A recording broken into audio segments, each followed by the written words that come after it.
Hi everyone, welcome back to another Authenticity Life Coaching video blog. I am super excited to be here today to be sharing with you yet another video blog. In today's video blog, I'm going to be talking to you about the relationship between the authentic self and the conditioned self. And I'm also going to be talking about how our conditioned self gets in the way through our past experiences, how our trauma from past experiences can literally stop us or block us and get in the way of us experiencing our true spiritual nature, our authentic self. And our conditioning is great, it's not all bad, but our conditioned self can essentially, when we over-identify with it, become something that gets in the way of us experiencing who we truly are.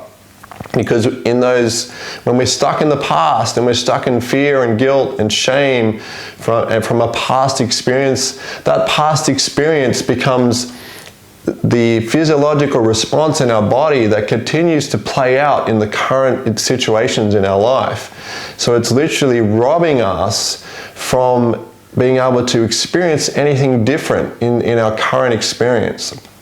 And it's very easy when we get stuck and over-identified with this conditioned self, it's very easy for us to get in this cycle or this pattern where we stay stuck on the treadmill of stress and we're constantly in that state of fight and flight because we never quite know how to transition and transform or interrupt that pattern or become aware of or conscious of how this trauma was created and how we can maybe transition from that to a state of being completely loving and deeply connected to ourselves, present, and just really connected to the universe, to ourselves on a deeper level. So a lot of people that I work with in my life coaching, my authenticity life coaching, they find themselves getting stuck in these past trauma experiences that keep playing out like a tape in their current life situations, and they just can't get off that treadmill. And so what I do is I help them become conscious of their authentic self, their conditioned self, and how their conditioned past, their trauma, their environmental conditioning from past experiences is getting in the way. So in today's video, I'm going to share with you my take on the conditioned self, the authentic self, how to know when you're stuck in your conditioning, how your feelings and your emotions are a barometer for that, when you're stuck and you've been triggered, how to know when you're in alignment with your authentic self, when you feel those higher emotions like gratitude, love, connected to all things. I'm also going to share with you how to transform those past traumatic experiences and conditioning experiences into the connectedness of your authentic self. So how you can make that transition from your conditioned self to your authentic self through certain practices and certain processes that I like to practice in my own life and that I share and I give to a lot of my clients. And again, a lot of this information is in my online courses, is in my one-on-one coaching sessions. So I'm going to give you a bit of a snippet, a sneak peek of that, and hopefully you get something out of this, because it's really powerful information. If you apply it, I guarantee you it will have a big impact on your life. So the first thing I'm going to talk about is our conditioned self, okay? Now, as I've said here, our conditioned self is basically where we are a product of our environment, okay? So what I mean by that is our conditioned self is something that we all have, and again, I don't want to make our conditioned self bad. A lot of my conditioning from my childhood is really positive. There's a lot of amazing things that I learned, that I got, that I didn't realize I was so lucky to have from my childhood, that were real gifts, and they really set me up for my adult life. But there was also a lot of conditioned responses, a lot of conditioning from my childhood, from certain traumas that I had from when I was bullied a lot when I was younger, that caused me to shut down, parts of myself and really created a strong, a deep level of depression and anxiety in me as through my young years and all the way up until I was into my adulthood, before I really started to become conscious of it. So our conditioning isn't all bad, but there are often a lot of things that we experience when we're younger that sometimes on some level unconscious, that are just programs that are running from past traumas that we're not even aware of, that are hijacking our experience of life and continually stopping us, preventing us from growing as a human being and from evolving and from, deeply connecting to ourselves and feeling that love for ourselves and that deep love for other people in our life. That's essentially, what this game of life is all about. It's about experiencing those things. So when we have conditioning and trauma from the past, it's getting in the way of that. It's time for us to start becoming conscious of that, so we can transcend that and move back into alignment with our authentic self. So we are a product of our environment. Okay, so we have to, understand the different elements of that. Because in our environment, we have things that trigger us internally to have certain internal reactions. So we have certain experiences that we have in our life that maybe in our physiologically, our brain sees that experience or feels that experience, and it triggers an emotional memory in our body, in our brain and body, that causes us to go back into that state of being of the original experience, which may have happened 10, 15, 20 years ago in our childhood.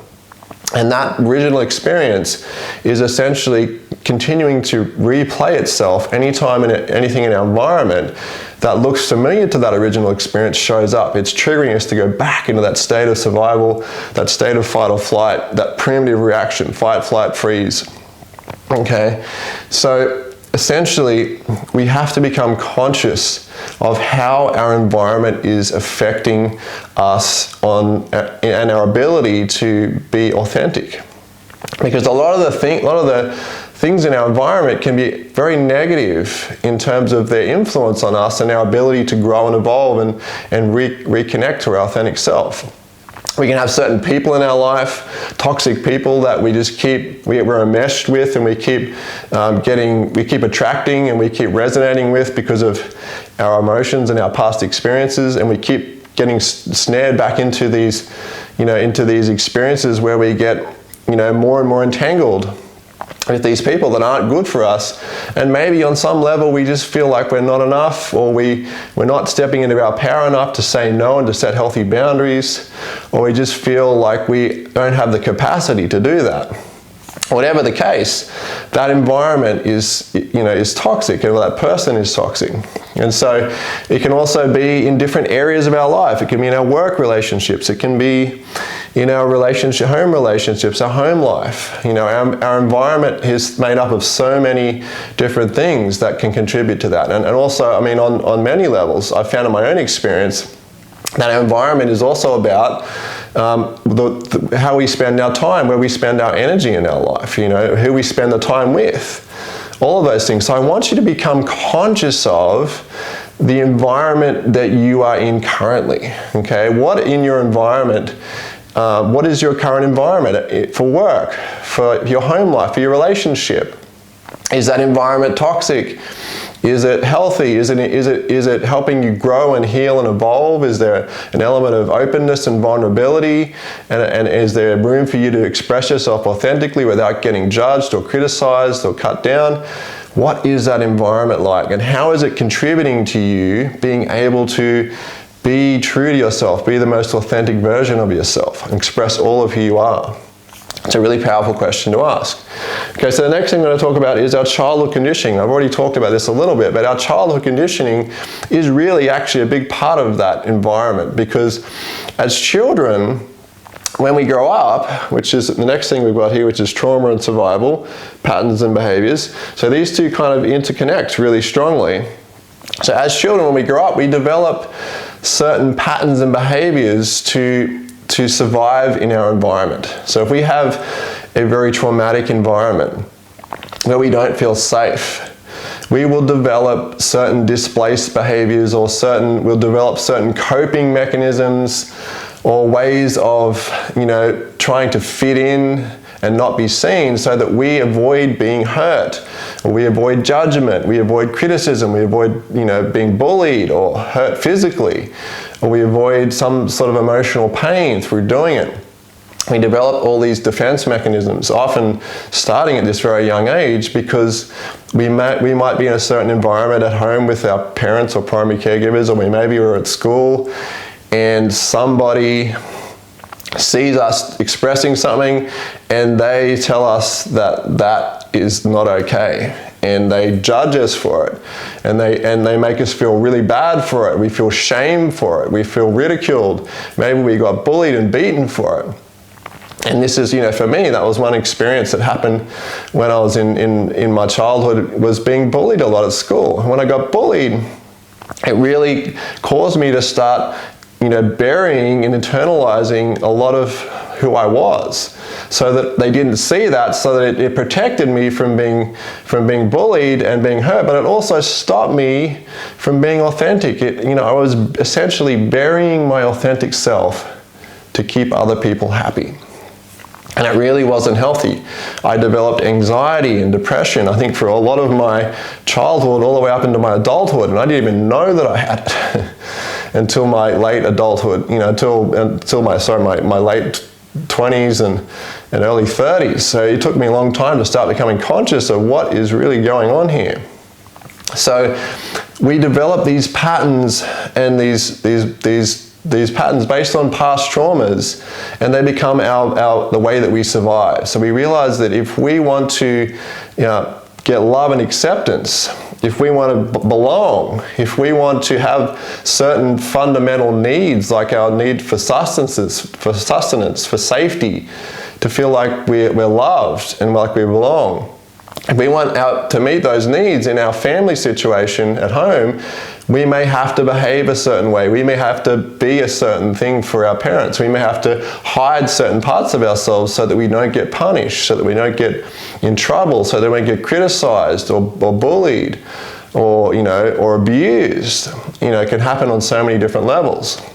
Abuse is not just physical, it can be emotional, it can be psychological, it can happen on so many different levels. So one of the other questions to ask yourself is, as a child, who did I have to be for my parents, for my peers, for my family to accept me and love me, to feel, who did I have to be to feel safe? Who did I have to be for them to feel connected? Who did I have to be to them to feel like I belonged and I was loved?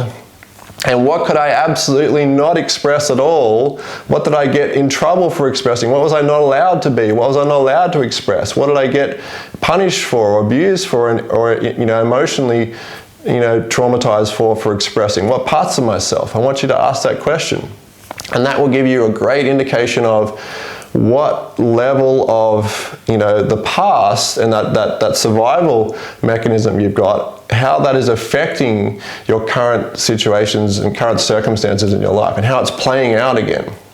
That will get you to become very conscious of that pattern and how it's playing out in your life. And when you have that awareness, then you can start taking that inner journey to create that change. The first step is always awareness. Awareness is the first step to change. So again, this is something that if you start asking these questions, you will find that this is where the doorway starts to open for you to start to begin to move back into alignment with your authentic self. And so essentially you can reclaim your authentic self.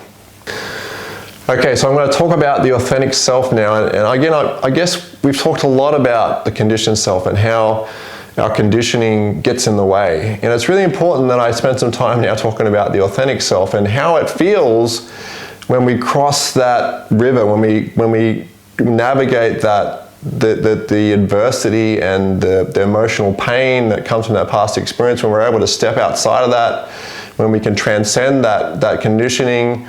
What are some of the things that we experience as a result of that? So some of the natural, feelings that we experience, natural states of being that we experience in it when we're connected to our authentic self are inspiration, gratitude, unconditional love, feeling completely present in our body and just deeply connected to ourselves and deeply connected to others, feeling unconditional love for other people, and just generally feeling deeply grateful and connected to our life and to everything.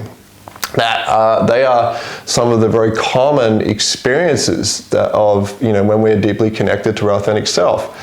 Feeling that deep love for ourselves, that deep love for others. And as part of that, what we have to understand is that when we make that transition to our being more authentic and we move out of our conditioned, limited selves, we break through that threshold, we're starting to connect to that higher part of ourselves. And as a part of that, we're recognizing, almost like we're remembering our true spiritual nature. Because my fundamental, experience is that we are spiritual beings here to have a spiritual experience.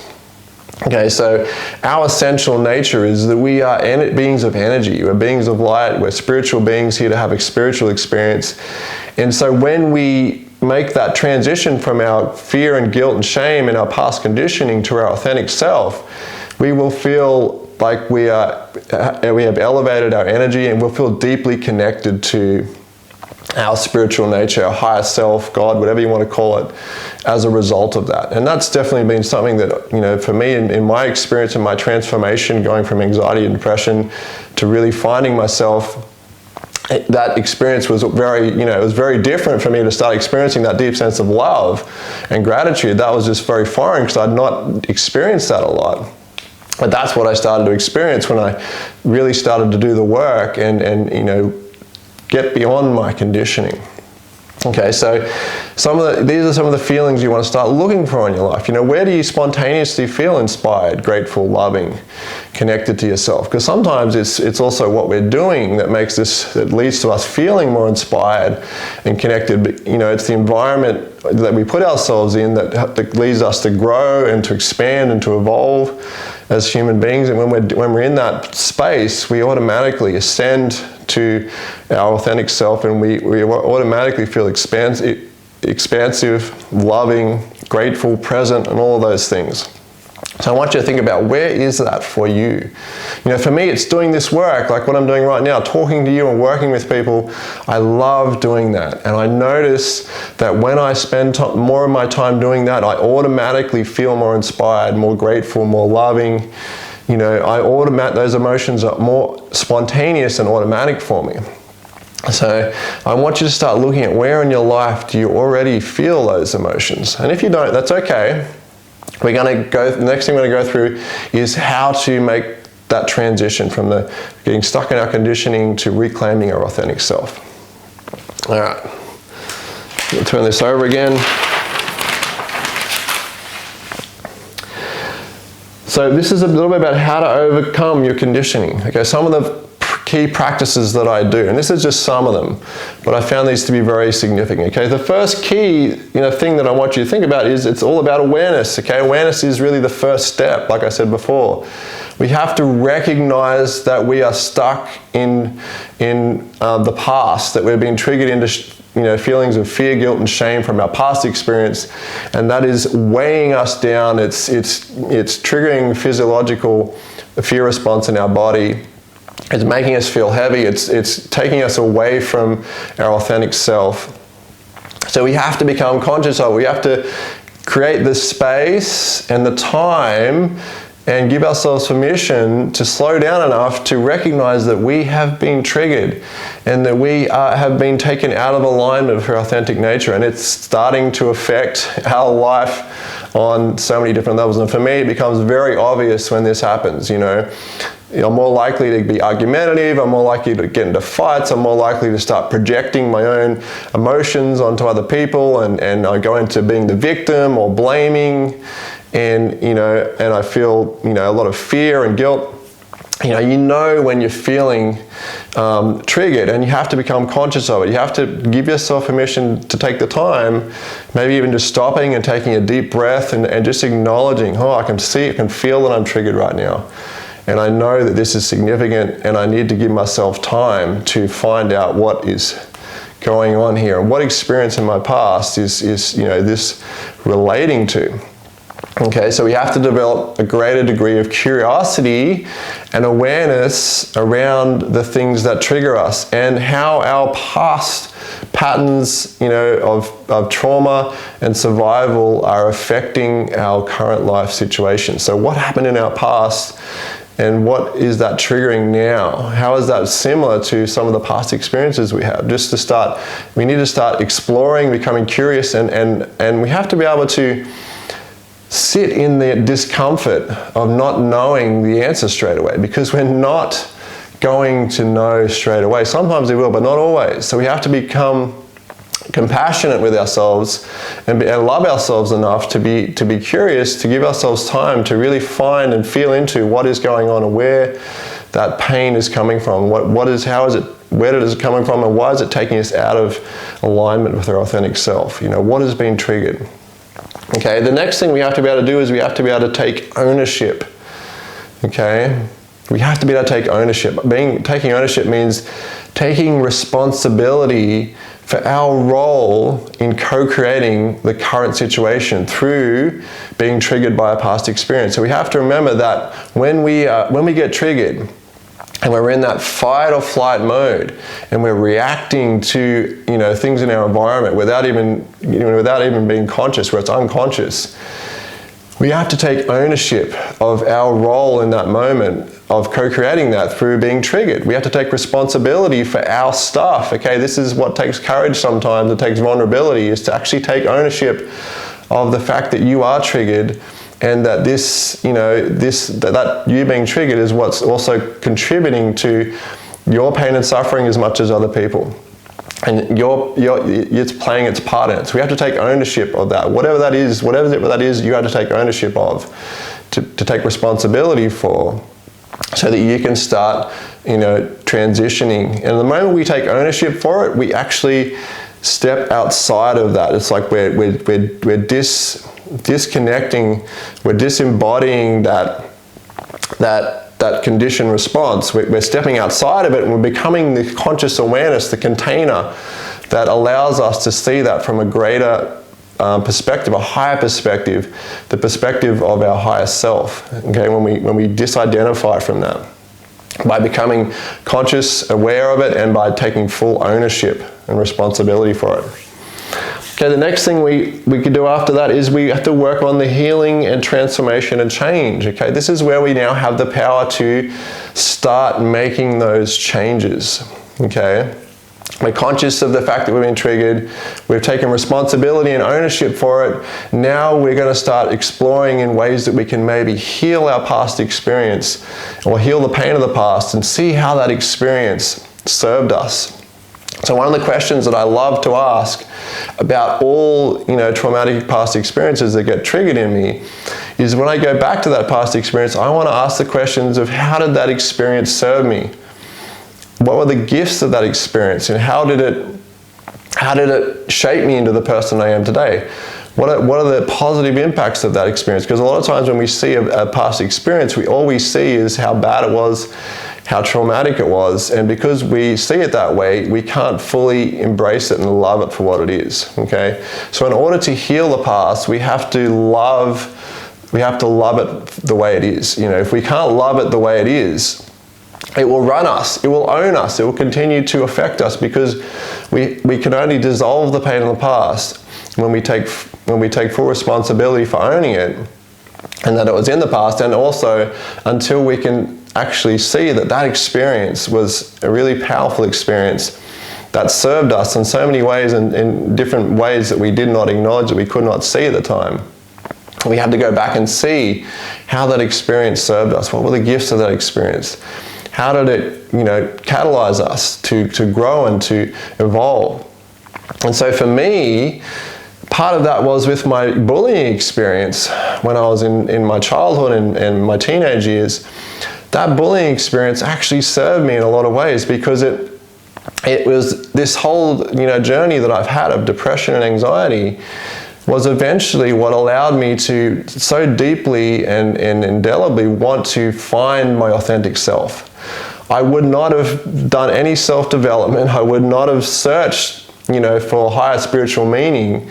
I would not have had these amazing spiritual experiences, and I wouldn't love meditation and all of these things and personal growth so much if I did not have that struggle, that challenge, that that initiation through the trauma of having those painful experiences in my childhood. Now, if I look back on that now, and I look back and I've taken the time to look at all the gifts of how those experiences served me and how I grew so much from them, I don't want to change that anymore. I love that the way it is. I'm deeply grateful for that experience. I'm so grateful that I had that experience because it led me to where I am today. It made me who I am, and it made me find what I love deeply. Okay, when I can find those gifts, I no longer want to change that experience. I love that experience. When I love that experience, I don't have to let go of it. That experience lets go of me. Okay, because I'm no longer bound to that anymore because I love it. It lets go of me. And that's the beauty of this process and this journey, is if you love your past and you cover your past in love, you don't have to let go of the past. It will let go of you. You automatically and spontaneously feel free, present, loving, grateful, connected to yourself and your divinity and connected to everybody on such a deeper level when you do this work. You'll see that when you have gratitude for those experiences, those spontaneous feelings of inspiration, gratitude, love, connection to all things, a connection to the higher part of yourself will become a more spontaneous and normal experience for you. And that's a sign that you know you've made that transition. So I hope this video helps you. Please like and subscribe. Please share your comments in the comment section. I'd love to hear what you think about the authentic self versus conditioned self and how to make that transition. I'd love to hear your thoughts. Please share those comments below, and I'm really looking forward to replying and engaging in a conversation, because that's how we create change. We create change by getting it out there and by having deeper conversations about it and by sharing it. Okay, so I really encourage you to do that. So thank you for tuning in, and I will see you in the next video.